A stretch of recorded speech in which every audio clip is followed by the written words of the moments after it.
Assim como nos filmes, o mundo da luta livre profissional permite que uma pessoa tenha vários personagens e gimmicks, e com os gimmicks vem novos trajes e uma mudança total de visual. A maioria dos lutadores da WWE consegue fazer isso pelo menos uma vez em suas carreiras, mas alguns raros realmente passam a carreira inteira com apenas um visual. Quem são os lutadores que nunca mudaram de visual? Fique por perto para descobrir. Se tivesse que adivinhar, provavelmente o Undertaker estaria em algum lugar da sua lista porque, por mais de uma década, ele era conhecido por seu rosto pálido, olhos escuros e casaco. Mas os verdadeiros veteranos da indústria da luta livre sabem que, no início dos anos 90, quando ele era novo na WWE, durante as eras Original Deadman e Darkness, o visual de Taker tinha a gravata roxa larga. Ele também tinha a era do Senhor dos Anéis, quando descia das vigas com uma capa estilo asa de morcego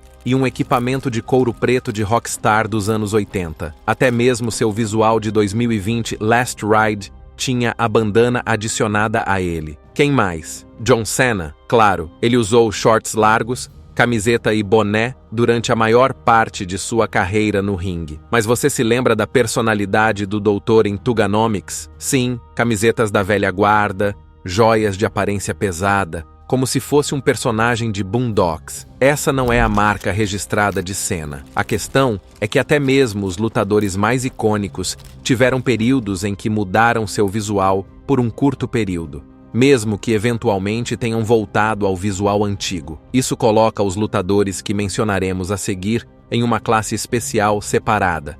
Portanto, se alguns de seus favoritos aparecerem entre eles, será bem-vindo. Primeiro, temos Goldberg. Isso se torna menos surpreendente quando você descobre que o nome artístico dele é seu nome de nascimento.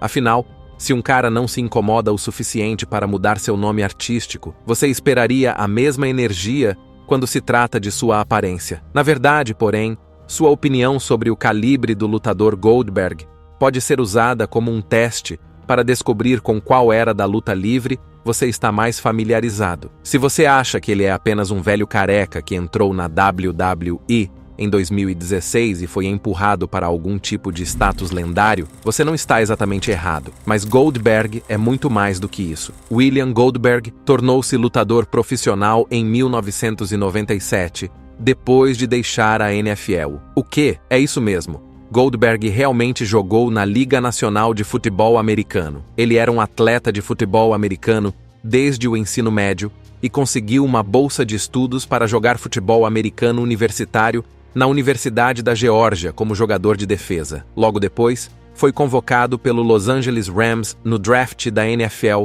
de 1990 e, em seguida, jogou pelo Atlanta Falcons e por alguns times da Canadian Football League. Infelizmente, ele sofreu uma lesão que pôs fim à sua carreira em 1996, mas por uma reviravolta do destino, durante sua reabilitação da lesão, Goldberg começou a treinar levantamento de peso e artes marciais mistas. Foi nessa época que ele foi descoberto pelos futuros lutadores da WWE, Lex Luger e Sting, que o convenceram a entrar para a luta livre profissional. Em junho de 1997, ele estava participando de sua primeira luta oficial de wrestling na Geórgia, com o nome de Bill Gold. Esse foi o único período de sua carreira que durou mais de 2 décadas, em que esse cara era conhecido como algo diferente de Goldberg. Assim que subiu ao grande palco, ele lançou seu icônico personagem sem camisa, de calça e sapatos pretos, e nunca mais olhou para trás. Entre 1997,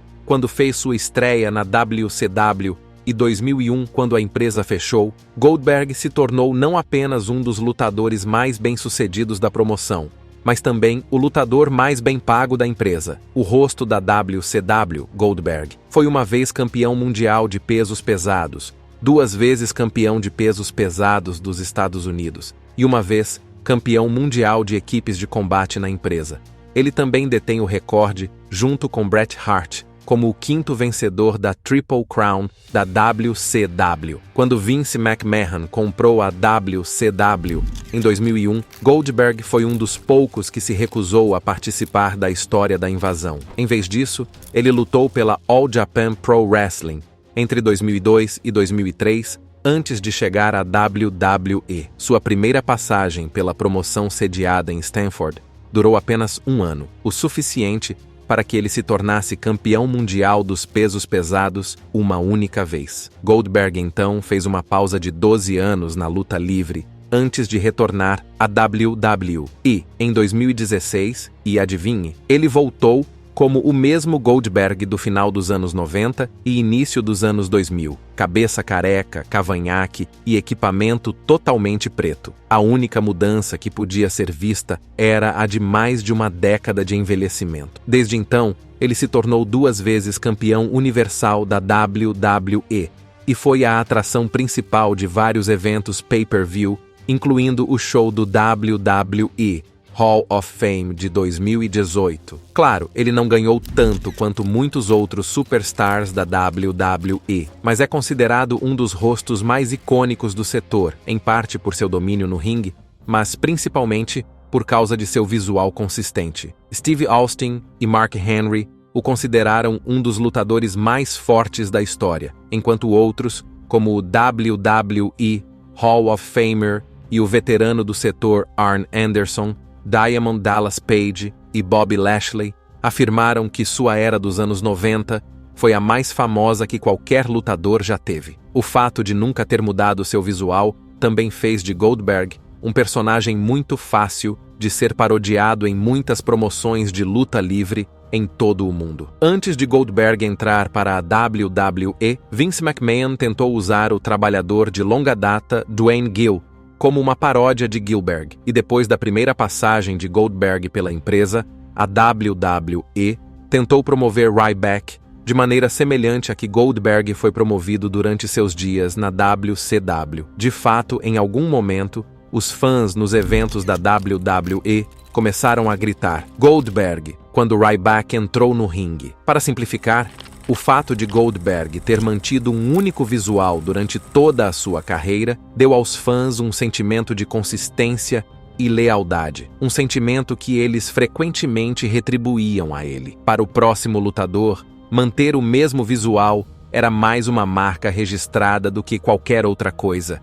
E não estamos falando de outra pessoa senão Rob Van Dam. Cabelos compridos, camisetas coloridas e meias luvas pretas. Robert Alexander Zatkovsky, que era conhecido por todos como Rob Van Dam, tinha muitos pontos de venda em seu auge. Para alguns, ele era conhecido como um dos lutadores mais técnicos e de alto nível de sua geração, bem como um dos caras mais carismáticos. Mas provavelmente a coisa mais icônica sobre ele era seu visual. O famoso conjunto de habilidades de RVD veio de seu treinamento em kickboxing e artes marciais, já que ele recebeu treinamento em karatê, taekwondo, aikido e kaju kenbo, antes de iniciar sua carreira no wrestling profissional. Por causa disso, Van Dam entrou na luta livre nos anos 90 e conquistou todo o setor. Quando teve sua maior ascensão na ECW, em meados e no final dos anos 90, RVD foi gerenciado por Bill Alfonso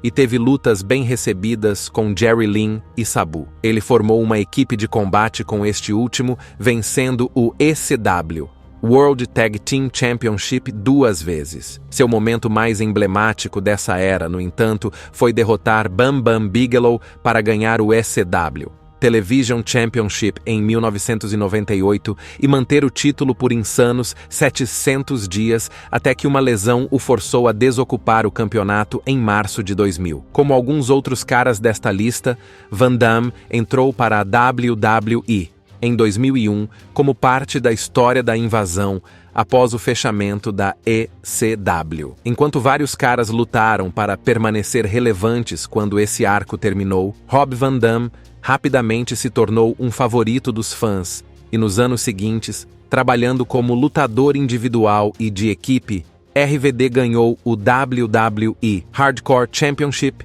o Intercontinental Championship, o European Championship, o Tag Team Championship e o World Tag Team Championships. Ele também venceu o Money in the Bank Ladder Match na WrestleMania 22, o que o levou a desafiar o então campeão da WWE, John Cena, para uma disputa pelo título no One Night Stand. Com certeza, RVD levou a melhor e ganhou seu primeiro campeonato mundial. Depois de 6 anos agitados, ele deixou a WWE em 2007 para trabalhar no circuito independente e mais tarde na TNA e na luta livre AAA Worldwide. Mais uma vez, ele foi bem-sucedido nessas promoções e permaneceu contratado pela TNA até 2013, quando retornou à WWE por 1 ano. Desde então, Rob Van Dam trabalhou no circuito independente, teve algumas passagens pela TNA e foi incluído no Hall of Fame da WWE e no Hall of Fame do Hardcore. Considerando que ele foi classificado como o lutador profissional número 1 do mundo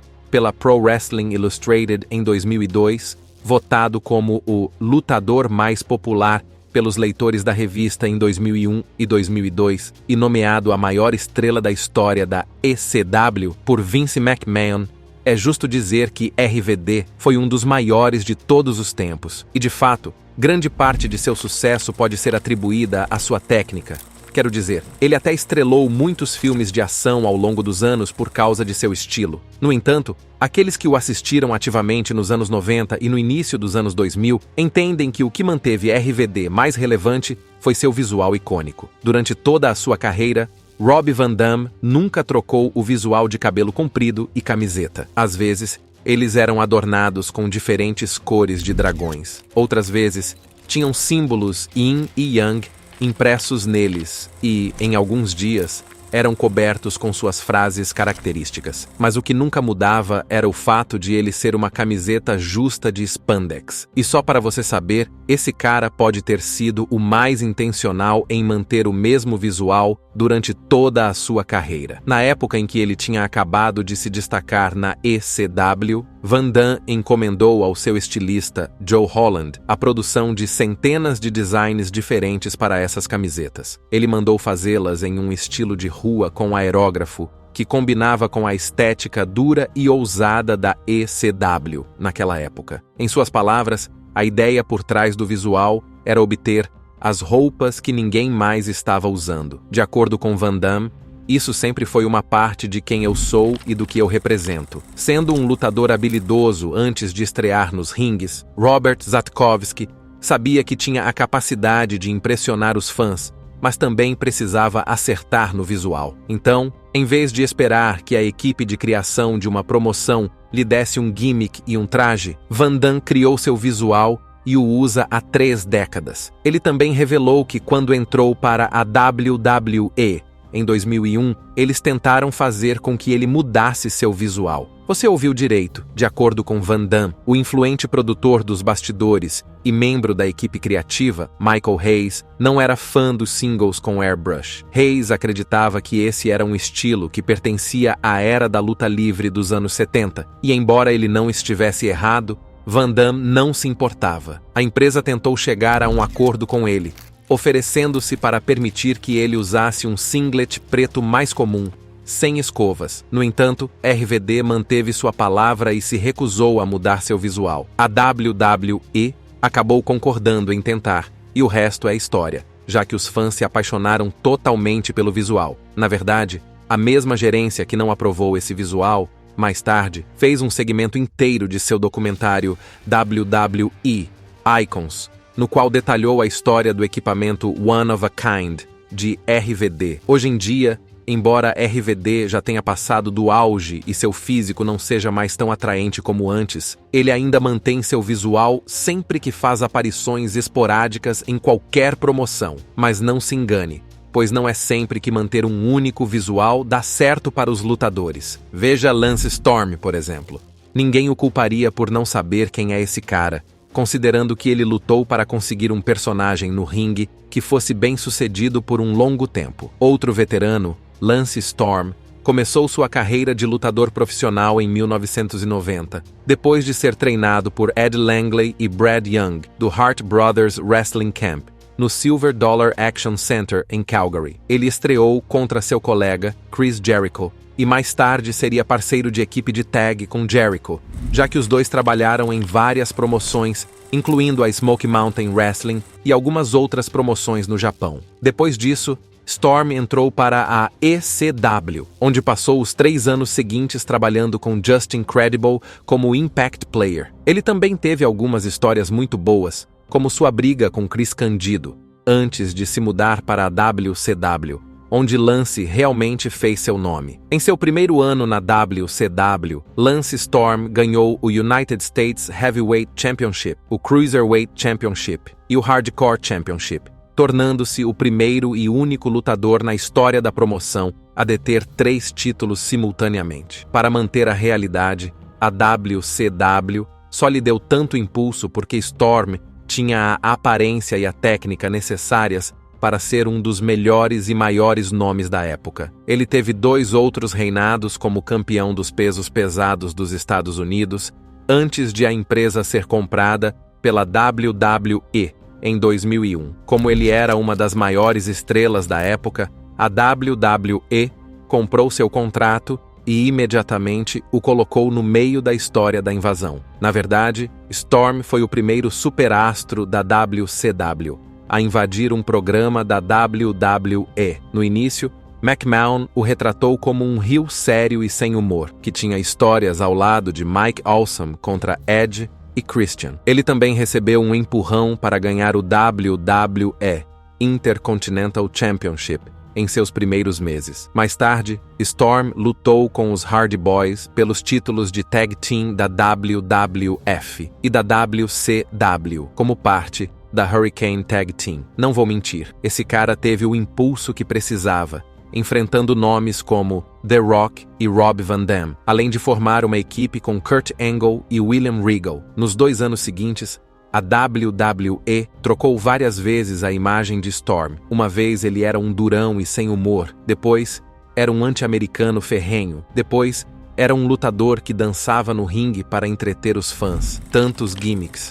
Mas adivinhe o que nunca mudou? Seu visual. Durante todos os seus anos na WWE, Lance Storm manteve o visual sem camisa, com calças e botas pretas e vermelhas. Mesmo quando mudou para Speedos, ele ainda os usava na mesma cor preta e vermelha. Ao contrário de Goldberg, cujo visual monótono fez com que os fãs o adorassem, o mesmo visual de Lance Storm saiu pela culatra, e os fãs o consideraram um personagem chato. Em algum momento, toda a arena de luta livre explodia com os cantos de chato dos fãs, o que levou Steve Austin a provocar Storm uma vez, levando um travesseiro e um cobertor para o ringue. Mudar os gimmicks nunca funcionou, e por fim, a WWE não conseguiu encontrar uma maneira de fazer de Storm um grande nome, então ele foi dispensado em 2005. Ele continuou a trabalhar no circuito independente por muitos anos, antes de abrir sua própria academia de luta livre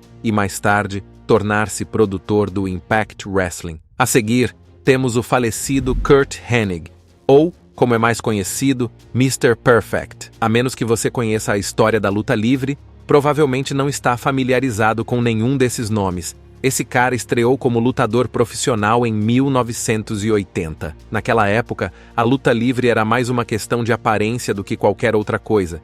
E se alguém sabia disso, esse alguém era Curt Hennig, filho do lutador profissional Larry The Axe Hennig. Curt cresceu em torno do ringue e praticamente todos os seus amigos de infância acabaram se tornando lutadores profissionais, de Ricky Rude a Tom Zenk, Brady Boone, Nikita Koloff, John Nord, Road Warrior Hawk e Barry Darsow. Portanto, desde o início de sua carreira de lutador, Hennig adotou um visual, cabelos loiros compridos, camiseta e um físico musculoso, e acrescentou a ele o gimmick do perfeccionista, e nunca olhou para trás. O que fez Hennig se destacar como Mr. Perfect, no entanto, foi a maneira como ele encontrou um equilíbrio entre ter um visual icônico e trabalhou em várias promoções de luta livre durante as 2 décadas de sua carreira. Primeiro, ele estreou em 1980 na American Wrestling Association, uma promoção que havia feito de seu pai uma estrela. Em seguida, trabalhou no que era então a WWF por 2 anos, entre 1981 e 1983, enquanto esteve lá nomes como Playboy, Buddy Rose, Greg Valentine e Killer Khan. Mas, querendo mais holofotes, optou por se mudar para a Pacific Northwest Wrestling, enquanto também trabalhava na AWA. Sua era de maior sucesso na WWE ocorreu entre 1988 e 1996, quando teve uma disputa com Hulk Hogan pelo WWF Championship. Ele também venceu o Campeonato Intercontinental de Pesos Pesados 2 vezes durante esse período e se tornou o detentor do título mais antigo da década de 1990. A próxima fase do Mr. Perfect que veríamos foi na WCW, onde ele se tornou campeão mundial dos pesos pesados em pay-per-view. Ele deixou a empresa em 2000, antes de a WWE assumir o controle, e trabalhou em todos os lugares, da Austrália ao Japão e Porto Rico, antes de retornar à WWE